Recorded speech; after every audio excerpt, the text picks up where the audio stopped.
21e réunion annuelle statutaire des présidents des cours des comptes, des États membres et des conseillers à la Cour des comptes de l'Union économique et monétaire ouest-africaine. Le Bénin, après une vingtaine d'années, accueille une deuxième fois cet événement. Ici, dans cette salle, sont réunis acteurs de la juridiction financière de l'UEMOA, des magistrats et des conseillers à la Cour des comptes pour discuter du contrôle et de la gestion des ressources publiques des pays membres. Aujourd'hui, plus qu'hier, après l'internalisation des directives communautaires, notre système de contrôle a besoin d'être revisité et modernisé à brève échéance, en raison de la nécessité du basculement de tous nos pays en mode budget-programme.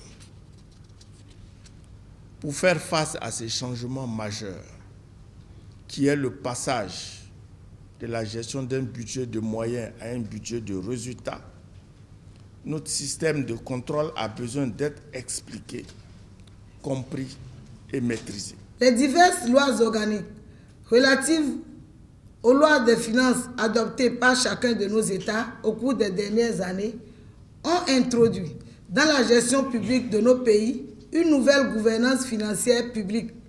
Les cours des comptes se retrouvent désormais dans l'obligation de faire face au nouveau paradigme de contrôle. Cette session statutaire des présidents des cours des comptes de l'UEMOA, que le Bénin a la faveur d'abriter, devrait permettre aux acteurs des 8 pays membres de renforcer leurs capacités budgétaires et professionnelles. Nous allons en effet relire ou réécrire le nouveau manuel de procédure et de vérification à l'usage des cours des comptes de l'espace UEMOA. Et ce nouveau référentiel permettra d'assurer une plus grande uniformité dans la façon dont nos institutions supérieures de contrôle des finances publiques devront désormais mener leurs travaux d'audit en corrigeant les disparités de méthodes et de procédures d'une juridiction financière à une autre. Le souci de la transparence, de la sincérité, de la responsabilité et de l'efficacité a permis aux États de l'UEMOA, sous l'égide du Conseil des ministres de l'Union, d'adopter de nouvelles directives renforçant notamment la transparence dans la gestion des finances publiques. Parmi toutes ces directives, celle relative aux lois des finances revêt une importance toute particulière.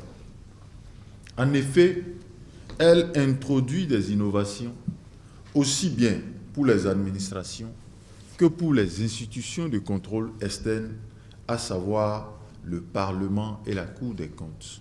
En l'absence de la Cour des comptes au Bénin, c'est la Chambre des comptes de la Cour suprême qui représente le pays à cette session annuelle. Les travaux sont prévus pour durer 3 jours et vont prendre fin vendredi prochain.